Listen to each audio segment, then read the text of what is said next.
When I talk about lucid living here, I'm talking about waking up in the same way that the Buddha talked about it. Waking up from what to what? Waking up from the illusion of separateness, waking up to the reality of oneness. Right now, your experience of reality is being mediated and limited by the 5 sense organs being filtered through the 6th, the mind. So we know that our experience of reality right now is limited. It is not full reality. But in a lucid dream, those limits are removed.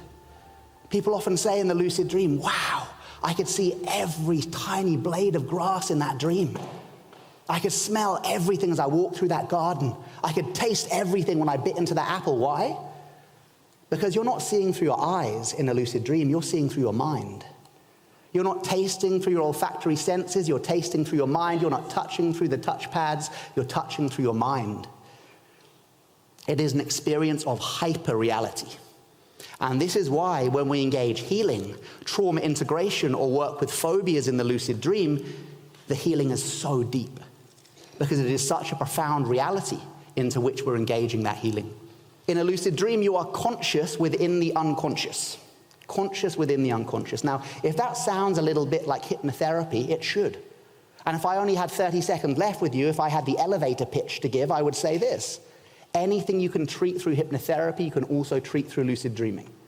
In the same way as a hypnotherapist will take a strand of the conscious mind down into the subconscious and plant a seed of healing intent, so too in the lucid dream, do you take a strand of the conscious mind, but not just into the subconscious, but into the depths of the unconscious, right to the bottom of the iceberg, simply because you can't get more unconscious than asleep.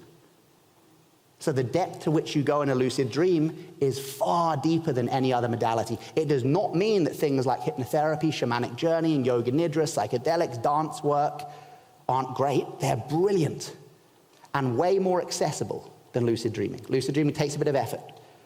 But once you do have a lucid dream and you engage lucid dream healing, it seems to be very, very powerful. And only one lucid dream is required. Every night when we go to sleep, we are lost in illusion.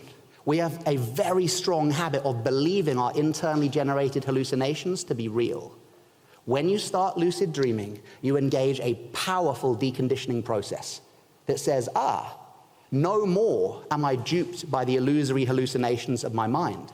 Now I have woken up to them and gone, oh, it looks like reality, but it's not. I'm dreaming. This is all a hallucination. This is all my mind. If you have enough of those experiences, it starts to affect your waking state.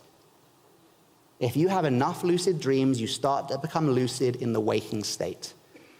And full lucidity would be enlightenment. In 1975, lucid dreaming was first scientifically verified at Hull University in the UK. Before that, lucid dreaming was known to be a subjective phenomena, but there had never been objective scientific study of lucid dreaming, but 1975 we got it. Then 1980, Stanford University did the first EEG studies, so looking at the brain waves of people, and they were like, yeah, lucid dreaming's for real. You can see the brain waves change. Frankfurt University in 2009, and then finally, 2012, Max Planck Institute of Psychiatry, they did the first lucid dreaming study using fMRI, which is like a live image of the brain. And what they managed to do was get to someone to fall asleep inside a brain scanner. And they were a profound lucid dreamer, a proficient lucid dreamer. They fell asleep inside the brain scanner and had a lucid dream. So for the first time ever, you could see exactly what brain networks light up when you become lucid. And it was amazing what they found. When you are in a non-lucid dream, so your average, everyday dreams, the back part of the brain stem, the occipital lobe, the visual cortex, highly active. The front part of the brain, the prefrontal cortex, where the scientists say your sense of self, your sense of agency, your sense of I am having an experience lives, is almost entirely switched off. Now that explains why we can have such crazy dreams. You know, when we dream we're a child if we're an adult, or we dream like we're friends with celebrities and stuff like that. It's because your sense of self is almost entirely switched off, or at least very flexible in the dream state. Once this person became lucid, they saw the prefrontal cortex, boom, light up like a Christmas tree.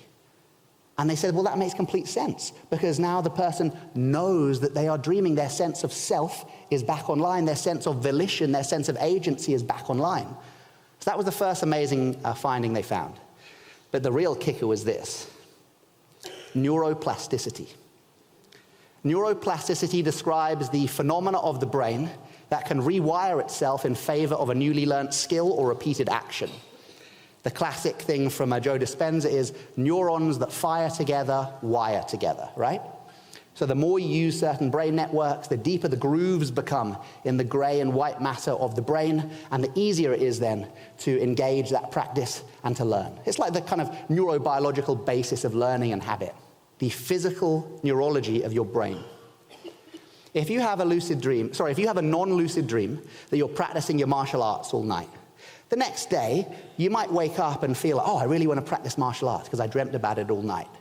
But you're not actually going to be any better at martial arts. It doesn't work that way. However, if you become lucid in your dream, oh, I'm dreaming. What do I want to do?